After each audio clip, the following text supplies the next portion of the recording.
Alright, what's up everybody? So on my last video I spoke about becoming a driver, 2014 driver tips of becoming a driver in Los Angeles for Uber. Today I'm going to talk about Lyft. So this is going to be a two-part thing. So the first part I'm going to walk you or just tell you about the process of becoming a Lyft driver and what you go through, and then on the second part I'll speak more about being a driver, how it goes, what they expect, all that good stuff. So to start off, when you sign up for Lyft, they send you an email, and then once they approve you or whatever and your background goes through and all that good stuff, they're gonna want proof of your insurance, your registration, and then once you're done with that, when they're ready to meet you, they're gonna set you up with a mentor. What a mentor is basically it's like an interview. They're just trying to talk to you about Lyft, and they want to inform you, and then you could just get all your questions answered there. Like I asked them stuff like, what if somebody throws up? What if somebody's rude? The rating system. You could rate the drivers and the customers, so it goes both ways. So if you have a bad rider, do everyone a favor and just rate them accordingly. Click on the Lyft app on your Android or iOS device. Just click on it. It'll say it's looking for a mentor. It's gonna look one for you. It's gonna tell you where to meet them. You meet them. They're gonna meet you at that time. What the mentor's gonna do is they're gonna want to talk to you. They're basically gonna get a feel of you, see if you're a fucking crazy person or not. And they're gonna check your car out, make sure there's no damage on the car. They're gonna take pictures of your car. They're gonna take a picture of you, which would be like your little square shot of what people are gonna see. Because if you do get approved by them to the green light to work for them, when people request a ride from Lyft, they'll know what you're driving, picture of your car and picture of you. That's your chance to ask them everything. They're gonna want to check out your interior, make sure there's nothing bad, make sure that you're kind of clean. They're gonna give you some tips on making sure your car's clean, the whole fist bump thing, which is like a Lyft thing, and look good in the little pink mustache that you put in the front of the car. I personally don't put it in the front of the car. I put it on the dash. That's just me because I have a Beamer, and the grill's kind of small in the center, and it covers the plates, so I can't really put it on.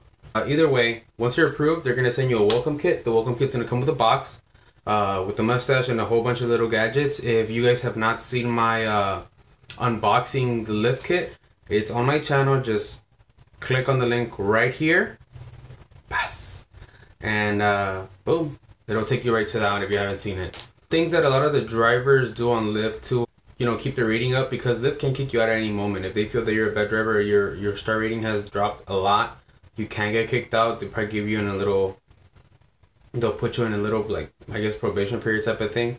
But if you don't raise that up, you're gonna get down. And one of the tips they told me is keeping water in your car, gum, candy, mint, stuff like that, little stuff that people make them happy. Unlike Uber, Lyft doesn't do surge charging. So if you guys don't know what that is, just go back to my other videos if you have time. If not, Google it. So what Lyft does is a bonus thing, or like a commission, you could say. So they cap out at 200% that I know of. I don't know by the time you guys see this or change or not, but so as far as right now, you have your regular price, and then you have 200%, which is the max, which is basically just 2 times the normal price. And that's a commission for you. So it's kind of like a tip, like an added tip. So for example, if you have 25% tip on the thing at the time or moment of the ride that you're being requested of, let's say your trip's gonna be $10, 25% will be $2.50. So you're gonna get 10 plus a $2.50, but since Lyft charges you the 20% of whatever you make, it just evens out. So basically the $10 you make is yours, period. That's just an example. If that is not on, then Lyft will take 20% of whatever you've made at the end of the week or during the trip, whatever. Now, at this very, very moment, which is Tuesday, April 15th, Lyft is doing this thing where they're here in LA, okay? So this is just in LA. I don't know how it is in other cities or countries or whatever. But here in LA, they're trying out this new thing where it's kind of like happy hour charging. So meaning that when the times are slow for drivers, they're going to do like a little happy hour charge. So let's say the normal price of a regular trip, that took, let's say that trip costed $8, it's not going to cost maybe like $6, maybe $7. And vice versa, whatever the amount is. It could be $20, it'll probably be 18 or 17 or 16. And that's just to keep people, requesting Lyft during slow times, like during the weekdays, during the very slow time. So another way to earn points, they want you to or get higher rating is open the door, stuff like that. Being friendly, they would want you to put the driver in the front seat, fist bumping it all the time. You know, if the driver sits in the back, you say, hey, come sit in the front, offer them the auxiliary cable to put their music on their MP3 if you have it on your car.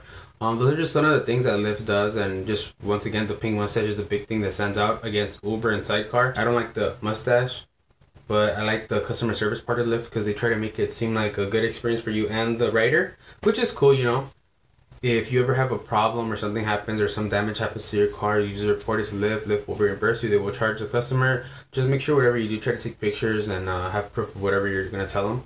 And rate the rider accordingly. If they're a bad driver, or bad rider I should say, give them the proper rating you think they deserve. Because another driver, you're going to help other drivers out. Because let's say you let them slide with whatever you did, they're probably going to do the same thing with another driver, and they're just going to keep getting away with it. So just keep that in mind and do that. They have this thing where you can set your timing. Like for example, on Hollywood, there's this little set timing. You'll get to see this, but you can set the times that you're going to be there. I believe it's the day before. And that's just to not keep so many drivers cramped up in one location or one certain area like Uber does. Uber has an oversaturation of drivers everywhere, which sucks, and it's good at the same time because a lot of them that don't drive around or stay in the same area, like me personally, like I said in my other videos, if you guys haven't seen them, go back. And you could apply some of those same things from the tips that I put on Uber to the Lyft part. Now, there's another one where you could just sign on and you could just get rides, but it's kind of like the Uber part right there. You just got to find an area. But certain areas, they require you to do it. You just need to sign on for it or to fill up your slot during that time frame. And you'll check all this stuff out. So you can just Google it or go to Lyft.com and just check all that out and read on it. Other than that, you can't have a DUI. Have to have a clean background. And that's practically it. So that's the first part of becoming a Lyft driver and their steps and process that they do it. Once again, remember, you meet the mentor first. You get the approval. Once you get the approval and everything's squared away with all your pictures and all your proper info, they're going to send it over to their I guess corporate department in San Francisco or wherever they're at. And once that approved, they're going to send you the welcome kit, which is the mustache, couple chargers, cable. You use your own phone. You don't get a phone like Uber. You have to use your own phone, which is kind of better for me. I prefer it. I don't even use the Uber one. I just use the Uber one to accept the things. But that's practically it. And that's part one. Now, so this is going to be the conclusion of part one. Part two will be out in a couple of days. And I'll speak to, the tips on how I go about Lyft and just give you a better understanding, because I've been driving for about a week now. And it's kind of off, so I want to drive this next week. And then by the end of the week, I'll probably have, end of this week or next week, I'll probably have the second part. And I'll tell you what I've experienced, how it's treated, how people see it, all that good stuff. So if you guys haven't seen my other videos for UberX, go on to check it out. There's a link on it right here, and the Lyft kit unboxing right here. Check it out. Subscribe if you want to see the more future videos. Like. Thanks for watching. Peace.